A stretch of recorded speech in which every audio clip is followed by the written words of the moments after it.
Bismillahirrahmanirrahim. Assalamu alaikum. Dear students, the next topic of Unit 14 of Physics FSC Part 2 is mutual induction, mutually induced EMF and mutual inductance. Mutual induction बच्चों एक phenomena है. It is a type of electromagnetic induction. और already बच्चों हम पढ़ कर आए हैं कि इलेक्ट्रोमैग्नेटिक इंडक्शन के फिनोमेना को माइकल फैराडे ने डिस्कवर किया. माइकल फैराडे कहता है कि जब किसी कंडक्टर से लिंक्ड मैग्नेटिक फ्लक्स चेंज होता है तो उसके दोनों एंड्स के दरमियान पोटेंशियल डिफरेंस प्रोड्यूस होता है which is known as induced EMF. आपको बच्चों ये भी बताया था कि इंड्यूस्ड ईएमएफ स्टैटिकली भी इंड्यूस्ड हो सकती है, डायनामिकली भी इंड्यूस्ड हो सकती है. इलेक्ट्रोमैग्नेटिक इंडक्शन एक फिनोमेना है of inducing statically induced EMF. That EMF is known as mutually induced EMF. और म्यूचुअल इंडक्टेंस ये भी एक क्वांटिटी है रिलेटेड टू द कॉइल्स या related to the pair of coils, जो कि हम एट द एंड डिस्कस करेंगे. So first of all mutual induction को इंट्रोड्यूस करेंगे, इसको डिफ़ाइन करेंगे.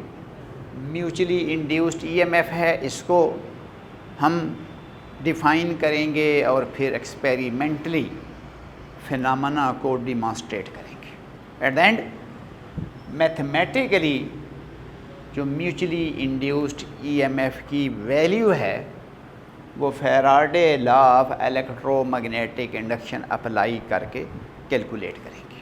So what is mutual induction?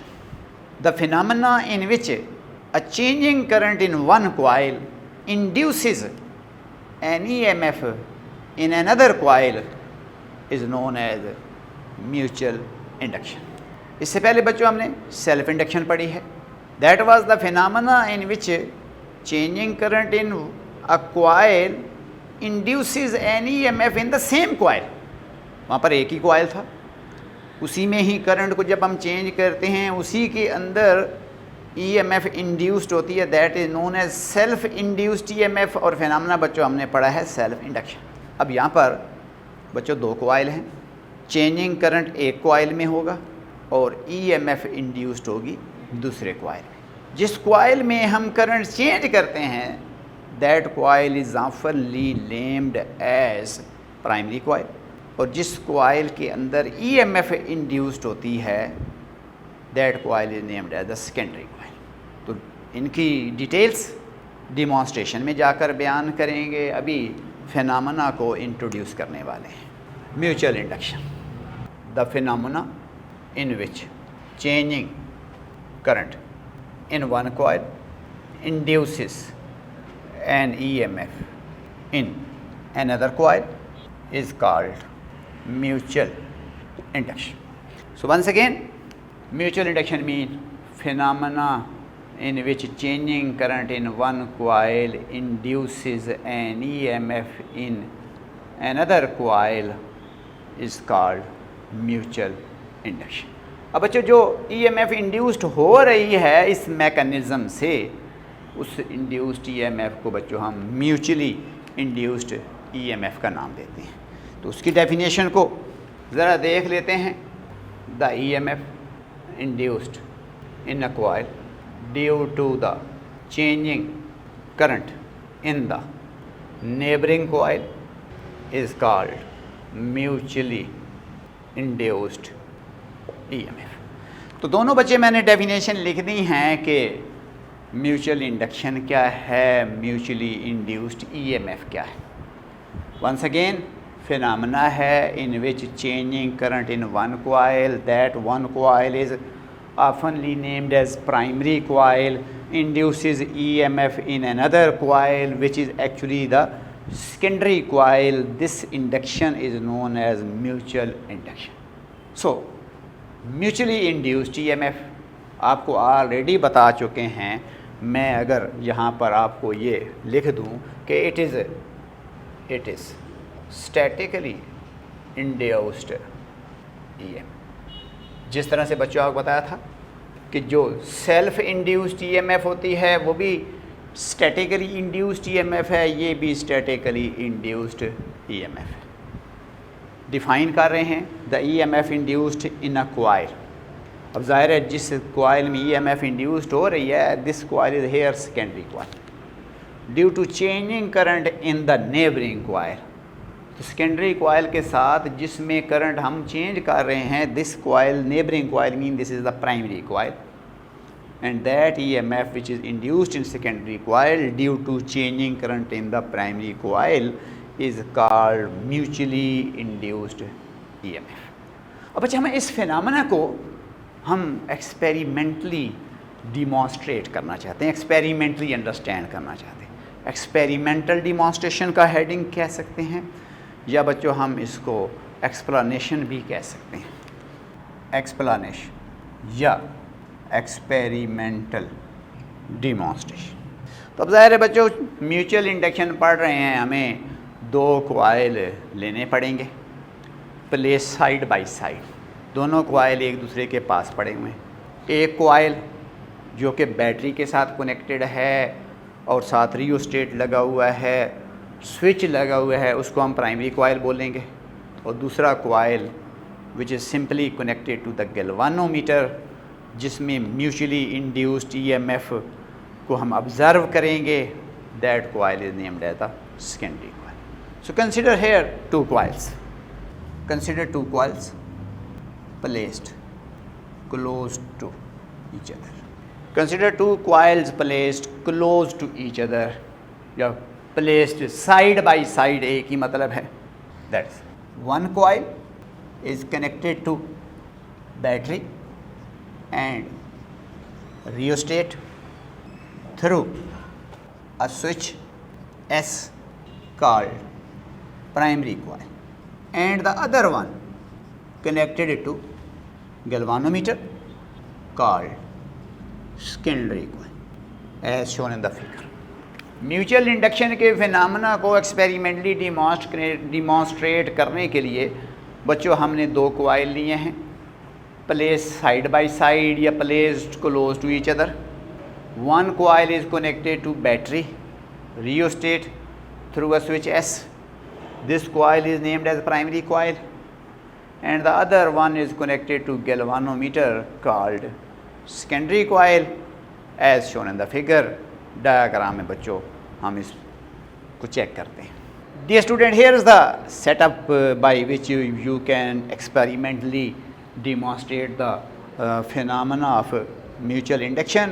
We have two coils placed close to each other. This coil is connected to battery rheostat through the switches. This coil is named as primary coil. I labeled here as a P coil.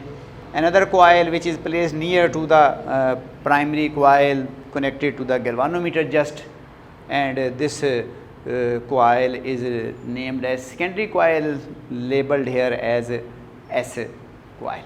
अब बच्चों इस वक्त तक तो किसी किस्म का भी किसी कॉइल में करंट फ्लो नहीं कर रहा, it means magnetic field produce नहीं हो रहा। लेकिन जब हम प्राइमरी कॉइल का ये स्विच क्लोज करते हैं तो फिर इस कॉइल में से एक स्टेडी करंट IP फ्लो करता है। This P for the primary coil. तो जब स्विच क्लोज करेंगे प्राइमरी कॉइल में से एक steady current, constant current, unidirectional current flow करेगा, जो कि इस कॉइल के अंदर एक कांस्टेंट मैग्नेटिक फील्ड प्रोड्यूस करेगा। इट मींस इस कॉइल का जो फ्लक्स होगा वो कांस्टेंट होगा, लेकिन इस कॉइल का जो फ्लक्स है उसका कुछ पार्ट सेकेंडरी कॉइल के साथ लिंक करेगा, और जब तक ये करंट स्टेडी रहेगा, कांस्टेंट रहेगा, तो जो फ्लक्स लिंक कर रहे हैं सेकेंडरी कॉइल के साथ वो भी कांस्टेंट रहेगा, किसी किस्म की इंडक्शन नहीं होगी। लेकिन अगर हम इस करंट को चेंज करें, प्राइमरी कॉइल के करंट IP को चेंज करें with the help of the rheostat तो प्राइमरी कॉइल का फ्लक्स चेंज होगा, और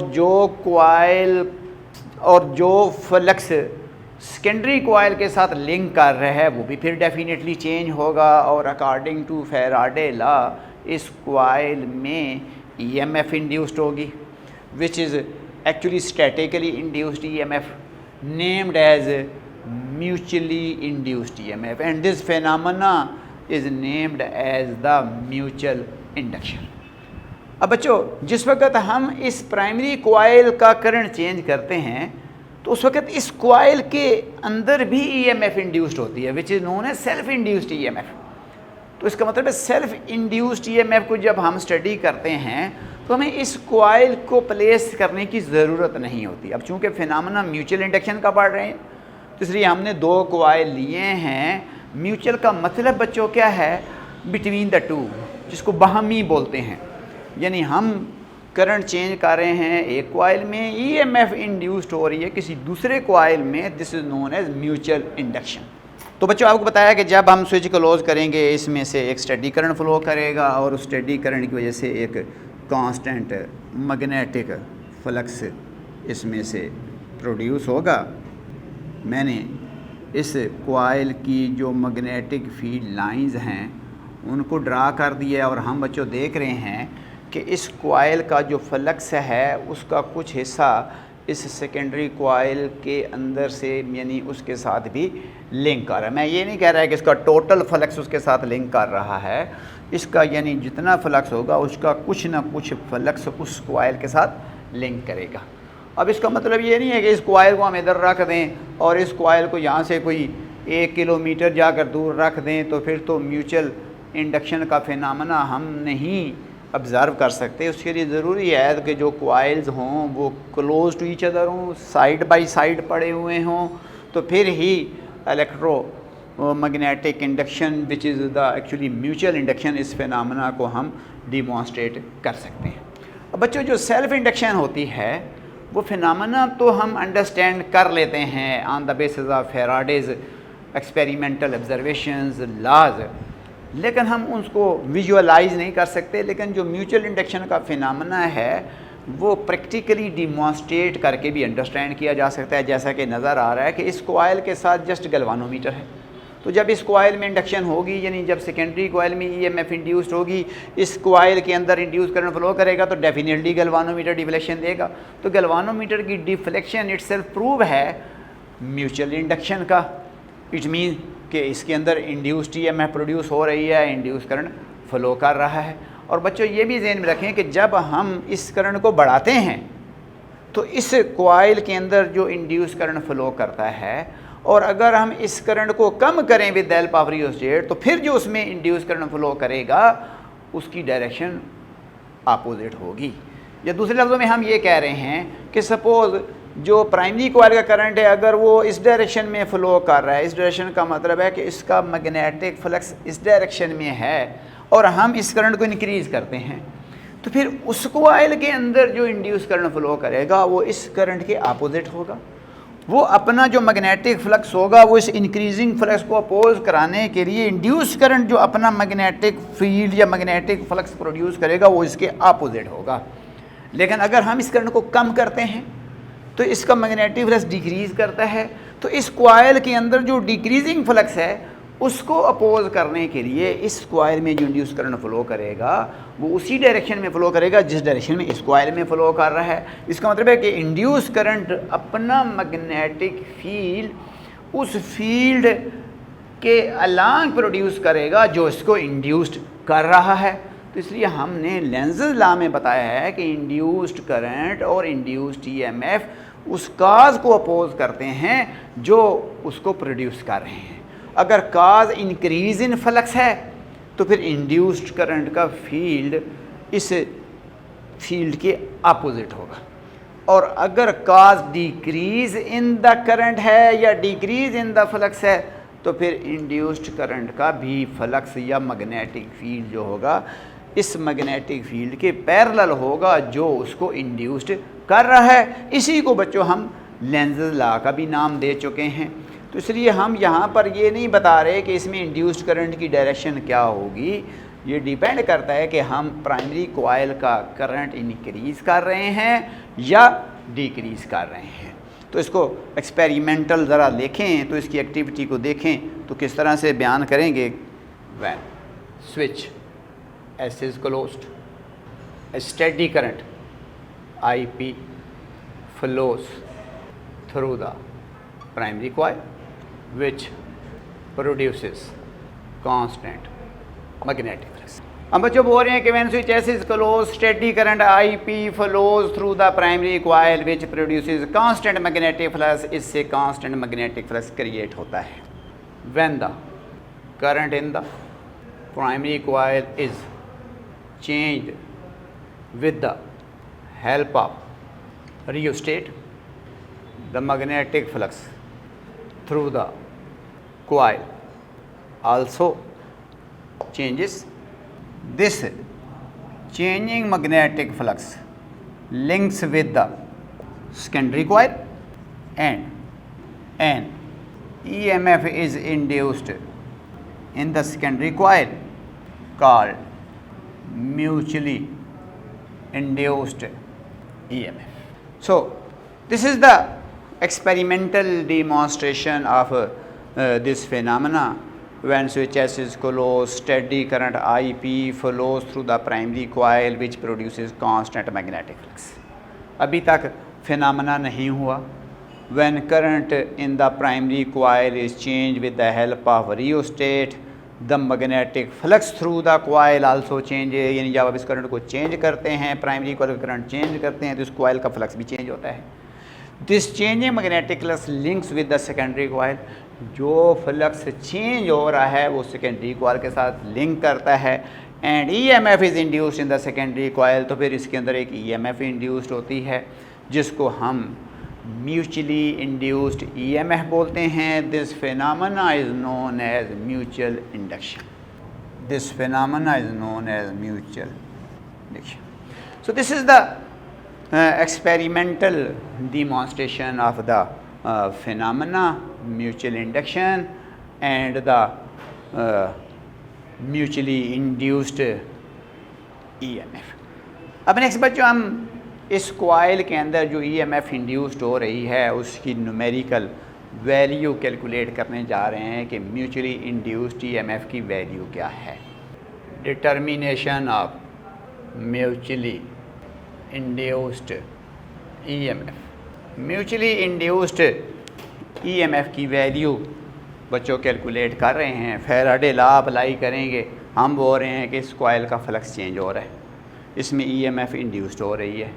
जो EMF इंड्यूस्ड हो रही है वो सेकेंडरी कॉइल में इंड्यूस्ड हो रही है। तो हम पढ़ कर रहे हैं कि किसी भी कॉइल में, किसी भी कंडक्टर में जो EMF इंड्यूस्ड होती है वो rate of change of magnetic flux के साथ डायरेक्टली प्रोपोर्शनल होती है। तो according to Faraday's law of electromagnetic induction, induced EMF in secondary coil directly proportional to the rate of change of magnetic flux through the coil along with minus sign। और ये minus sign बच्चों आपको बताया है कि जो induced EMF होगी secondary coil के अंदर वो मैग्नेटिक फ्लक्स की चेंज को अपोज करेगी। और अगर हम न्यूमेरिकली लिखें तो ये माइनस साइन लगाने की ज़रूरत नहीं है। लेकिन अगर हम उस इंड्यूस्ड EMF की डायरेक्शन बताना चाहते हैं, साथ साथ लेंज़ लॉ भी बताना चाहते हैं, तो हम यहाँ पर इसके साथ माइनस साइन इंट्रोड्यूस कर देते हैं। लेकिन सिर्फ मैग्नीट्यूड लिखना चाहें तो फिर माइनस साइन लिखने की ज़रूरत नहीं है। सिंपली कह रहे हैं कि according to Faraday law of electromagnetic induction the induced EMF in secondary coil is directly proportional to the rate of change of magnetic flux through the coil। Induced EMF in secondary coil may be written as ES। Here S is the symbol representing the secondary coil directly proportional to the rate of change of magnetic flux through the secondary coil।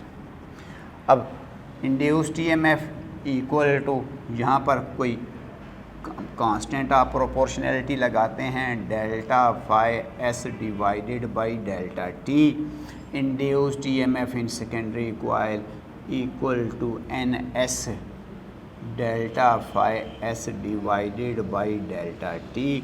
इस equation को हम अगर 1 कह दें, here N S number of turns हैं जो कि इस सेकेंडरी कॉइल के अंदर मौजूद हैं जिसमें इंडक्शन का फिनोमेना हम स्टडी कर रहे हैं, तो number of turns in the secondary coil. So this equation is equation number 1 which is the Faraday law of electromagnetic induction. अब सपोज करें बच्चों के सेकेंडरी कॉइल का जो फ्लक्स है वो फाई एस है और इसके अंदर चूँकि नंबर ऑफ टर्न जो हैं वो एन एस हैं, तो ये फ्लक्स जो फाई एक्स है वो इससे भी लिंक कर रहा है, ये इससे भी लिंक कर रहा है, ये इससे भी लिंक कर रहा है, तो जो फ्लक्स लिंकेज बनेगी वो एन एस वो फाई एस होगी। जैसे कि पीछे पढ़ कर आएंगे, किसी भी कॉइल के नंबर ऑफ टर्न को और कॉइल के फ्लक्स को मल्टीप्लाई कर दें तो that is known as the flux linkages. और ज़ाहिर है जो फ्लक्स लिंकेज है वो इस कॉइल के फ्लक्स की वजह से, इस कॉइल का फ्लक्स आई पी की वजह से है। तो अगर हम इसको चेंज करते हैं तो इस कॉइल का फ्लक्स चेंज होता है और सेकेंडरी कॉइल के जो फ्लक्स लिंकेजेस हैं वो चेंज होते हैं। तो इसको ज़रा मैं अगर लिखूँ यहाँ पर, तो late phi s is the magnetic flux of, let phi s the magnetic flux linking the secondary coil, then the flux linkages of secondary coil are ns phi s which is directly proportional to the IP। Important चीज़ बच्चों ये ज़रा understand करें, हम कह रहे हैं कि अगर सेकेंडरी कॉइल का फ्लक्स फाई एस है जिसके number of turn N S है, तो फ्लक्स लिंकेजेस बन जाएंगे एन एस फाई एस जो कि डायरेक्टली प्रोपोर्शनल होंगे इस करंट के साथ, क्योंकि इस करंट से जो मैग्नेटिक फ्लक्स प्रोड्यूस हो रहा है वही उस कॉइल के साथ लिंक कर रहा है। अगर मैं इसको बढ़ाता हूँ इस कॉइल का फ्लक्स बढ़ेगा, फ्लक्स लिंकेजेस बढ़ेंगी। अगर इस करंट को कम करता हूँ प्राइमरी कॉइल का फ्लक्स कम होगा, फ्लक्स लिंकेजेस कम होगी। तो इसमें जो फ्लक्स लिंकेज है एन एस फाई एस वो इस करंट आई पी के साथ डायरेक्टली प्रोपोर्शनल है। So mathematically I can write here, mathematically N S phi S directly proportional to I P N S phi S equal to, आपको बताया कि बच्चों proportionality को हटाकर इक्वलिटी लगाएंगे, कोई कांस्टेंट लगाएंगे। This m is the constant of proportionality named as mutual inductance of two coils. जैसा कि हमने सेल्फ इंडक्शन में कांस्टेंट ऑफ प्रोपोर्शनलिटी इंट्रोड्यूस किया था, self inductance of a coil, और यहाँ पर चूँकि 2 कॉइल हैं इसलिए हम इसको बोल रहे हैं म्यूचुअल इंडक्टेंस ऑफ 2 कॉइल्स। इसको लेटर ऑन डिफाइन भी बच्चों करेंगे और देखेंगे कि ये म्यूचुअल इंडक्टेंस ऑफ 2 कॉइल किस किस फैक्टर पे डिपेंड करती है। तो यहाँ पर ज़रा इस इक्वेशन को देखें, एन एस सेकेंडरी कॉइल का नंबर ऑफ टर्न है जो कांस्टेंट है, एम कांस्टेंट ऑफ प्रोपोर्शनलिटी है। तो इसका मतलब है इस कॉइल का जो फ्लक्स है फाई एस वो तभी चेंज होगा जब प्राइमरी कॉइल का करंट चेंज होगा। तो that means we can write here as N S delta phi S के any change in the flux of secondary coil is due to the change in current in the primary coil. So we can write ns delta phi s equal to m delta ip, and putting the value of ns delta phi s over here in equation number 1, we can get the alternate form of the Faraday law of electromagnetic induction for the type of induction which is known as the mutual induction. So equation 1 can be written as, putting in equation 1, we get induced EMF in secondary coil equal to capital M delta IP divided by delta T. So this is the another way to express the Faraday law of electromagnetic induction. This equation states that induced EMF in the secondary coil is directly proportional to the rate of change of current in the primary coil. So this is also Faraday law of electromagnetic induction, which can be stated for the mutual induction. Now what is the capital M, which is a mutual inductance of two coils? How we can define it as physically and mathematically? Mutual inductance. First of all, I want to define it physically. जैसे कि बच्चों self inductance आपको बताया था कि ये coil की property होती है due to which it opposes any change in current in the coil. तो यहाँ पर ये प्रॉपर्टी एक कॉइल से रिलेटेड नहीं है, प्रॉपर्टी तो वही है which is related to now here two coils या पेयर ऑफ कॉइल कह लें या प्राइमरी और सेकेंडरी कॉइल कह रहे हैं due to which it opposes the any change in the current in the primary coil, या due to which it opposes any change in the magnetic flux through the coil. That property of the pair of coil is known as mutual inductance. The property of a pair of coil due to which it opposes any change in the current in the coil. The property of pair of coils due to which it opposes any change in the current in the coil mathematically बच्चों अगर हम इसको define करना चाहते हैं तो number of flux linkages in the secondary coil divided by current in the primary coil। तो mathematically बच्चों इसको हम यहाँ से भी डिफ़ाइन कर सकते हैं, यहाँ से भी डिफ़ाइन कर सकते हैं। Capital M that is equal to NS phi S divided by IP flux linkages in secondary coil divided by current in primary coil। या अगर हम इस इक्वेशन से इसको डिफ़ाइन करें तो it is written as M equal to induced EMF in secondary coil divided by rate of change of current in the primary coil। तो it means यहाँ से definition लिखें तो ratio of induced EMF in secondary coil to the rate of change of current in the primary coil। तो बच्चों mutual inductance को physically हम एक प्रॉपर्टी का नाम दे रहे हैं और ये प्रॉपर्टी इन दोनों कॉइल्स की मुश्तरका है, पूरे पेयर की है। Due to it opposes any change in the current in the pair of coil. Current तो एक ही कॉइल में चेंज होगा, EMF दूसरे कॉइल में इंड्यूस्ड होगी। So it is the property of pair of coil due to which it opposes any change in the current in the actually primary coil. So mathematically M equal to NS phi S flux linkages in secondary coil divided by current in primary coil। और अगर हम इस equation से इसको define करें तो ratio of induced EMF in secondary coil to the rate of change of current in the primary coil। Mutual inductance depends on factors। Mutual inductance चार factors पे डिपेंड करती है। जैसे सेल्फ इंडक्टेंस भी चार फैक्टर पे डिपेंड करती थी, वहाँ पर एक ही कोयल था तो वहाँ पर हम कह रहे थे कि self inductance number of turn off the coil पे डिपेंड करती है, लेंथ ऑफ कॉइल पे डिपेंड करती है, area of cross section of coil पे डिपेंड करती है, कोर ऑफ कॉइल पे डिपेंड करती है। अब यहाँ पर जो हमारे पास म्यूचुअल इंडक्टेंस है वो भी चार फैक्टर्स पे ही डिपेंड करती है। Number one, number of turns in the two coils, दोनों कॉइल के नंबर ऑफ टर्न्स पे डिपेंड करती है। Number two, area of cross section of two coils, दोनों कॉइल्स के एरिया ऑफ क्रॉस सेक्शन पे डिपेंड करती है।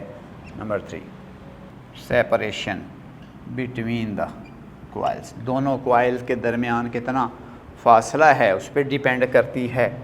Number 4, cores of the two coils, दोनों कोइल्स की कोर्स पे डिपेंड करती है।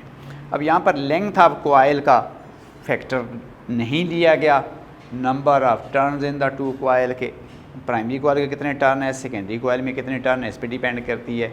इसके एरिया ऑफ क्रॉस सेक्शन और उसके एरिया ऑफ क्रॉस सेक्शन पे डिपेंड करती है।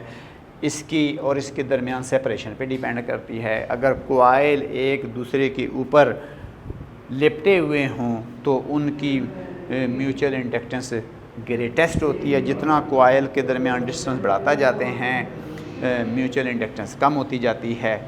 Course of the two coils, दोनों कोइल्स की जो कोर्स हैं, मीन के कोइल किस चीज़ पे लिपटे हुए हैं, एयर कोर हैं या कोई मैग्नेटिक कोर है, तो mutual inductance core of coil पे भी बच्चों डिपेंड करती है। ये याद रखें कि इन दोनों कोइल्स के दरमियान जो लिंकेज है वो मैग्नेटिक है, इनके दरमियान कोई इलेक्ट्रिकल लिंक नहीं है। अगर ये कोइल एक दूसरे के ऊपर भी लिपटे हुए हों, इवन देन इंसुलेटेड होते हैं from one another, it means there is no electrical contact between these two coils, these two coils are just magnetically linked, it means flux of the one coil links with the flux of the second coil.